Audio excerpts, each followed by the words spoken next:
Hey Mary C. Williams friends, it's Miss Britt here. I wanted to tune in and go over your work for today. So we are going to be doing the back side of the page you did with Miss Caldwell yesterday.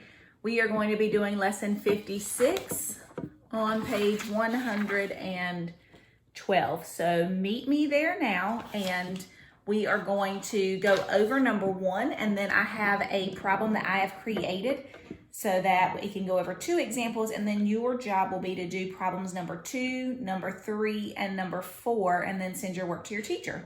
So join me now, page 112. So yesterday you were working with Miss Caldwell, and you talked about something called unit fractions, but that was one of our vocabulary words. In the beginning of the, as soon as we came back from spring break, we started talking about the vocabulary. A unit fraction is any fraction that has a numerator of 1. So any fraction that has a numerator of 1. So any fraction that has a numerator of 1. So each one of these is a unit fraction. So our job is going to be to write the fraction as a sum of unit fractions. So if we wanted to take 4/5 and we wanted to write this fraction as a fraction with as a sum of unit fractions, we would have to take 4/5 and we would have to break it down into how many ever fifths there are. Because we know that if we had an area model of 4/5, that it would look something like this. 1, 2, 3, 4/5. So it would be 1/5, 2/5, 3/5, 4/5. So since it looks like this, each one of these spaces is a unit, one unit. So 1/5, 2/5, 3/5, 4/5.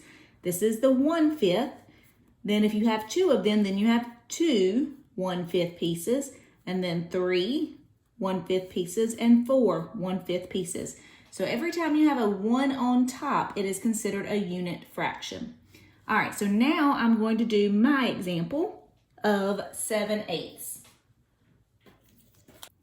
All right, so my example of 7/8. So let's look at what 7/8 looks like as an area model. Remember, 8 is an even number, so we always cut it in the middle first.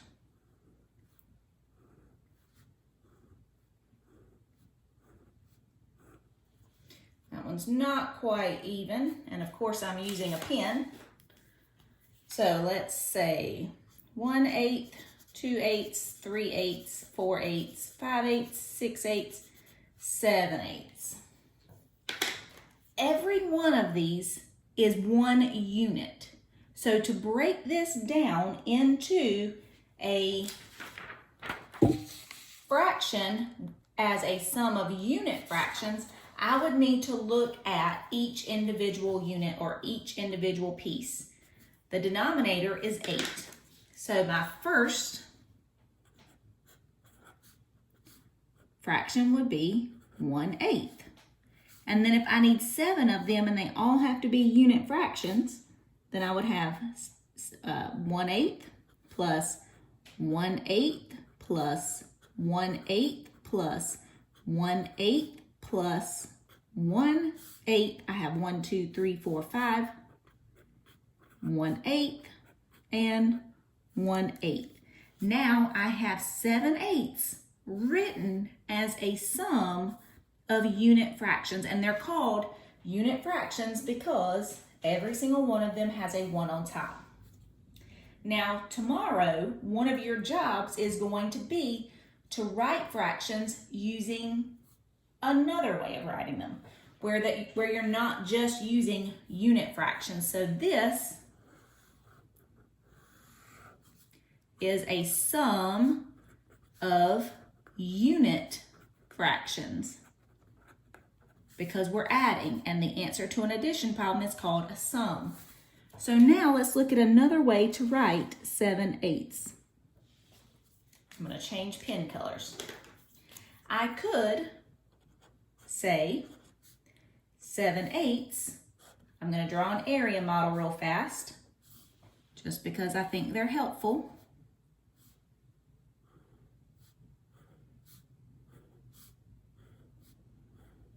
Me and this pen. Okay? Now I could say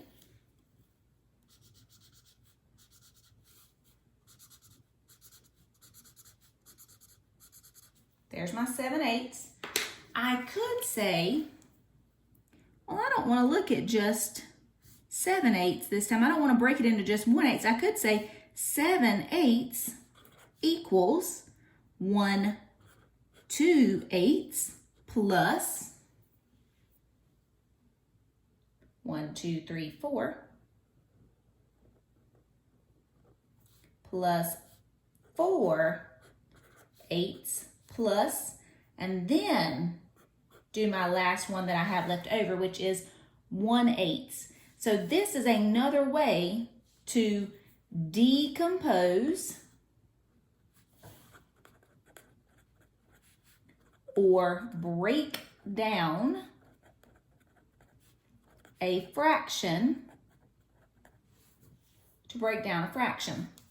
So we have 7/8 equals 2/8 plus 4/8 plus 1/8.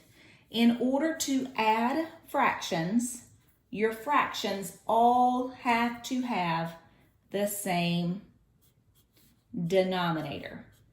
And that denominator does not change. So these all have to be the same denominators, and then when you put equals and tell what it equals with an 8 on the bottom. The only thing you're actually adding are the numerators. So 1 plus 4 is 5, plus 2 is, perfect, 7. So when we're adding fractions, we only add the numerators.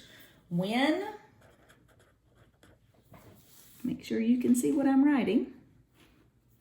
When adding fractions,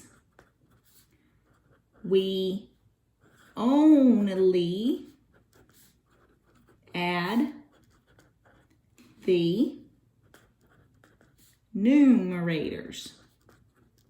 All right, so we have 7/8 equals 2/8 plus 4/8 plus 1/8. Now, just because I want you to all be prepared for 5th grade, I'm going to show you something else. 7/8 equals the same thing as, we've got 2/8 up here. What's an equivalent fraction for 2/8? What's an equivalent fraction for 2/8?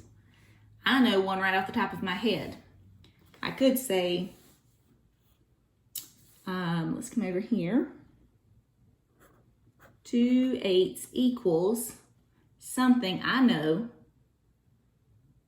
I know it's 1/4 because 8 divided by 2 is 4. 2 divided by 2 is 1. So I could say 7/8 equals 1/4 plus 4/8 is what? 4/8 equals what? Let's divide by 2 again.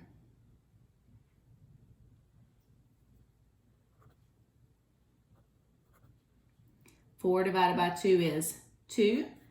8 divided by 2 is 4. So 2/4 plus, a unit fraction is as small as it can go. So we could go bigger, but I'm just going to put 1/8 there.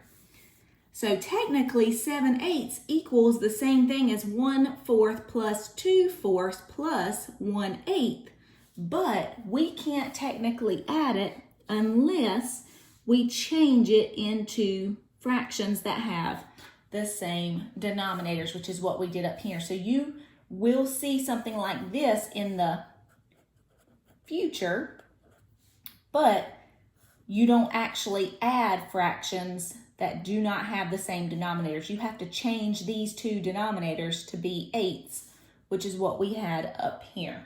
So there was another example for you. I hope you enjoyed this. Talk to you later. Bye.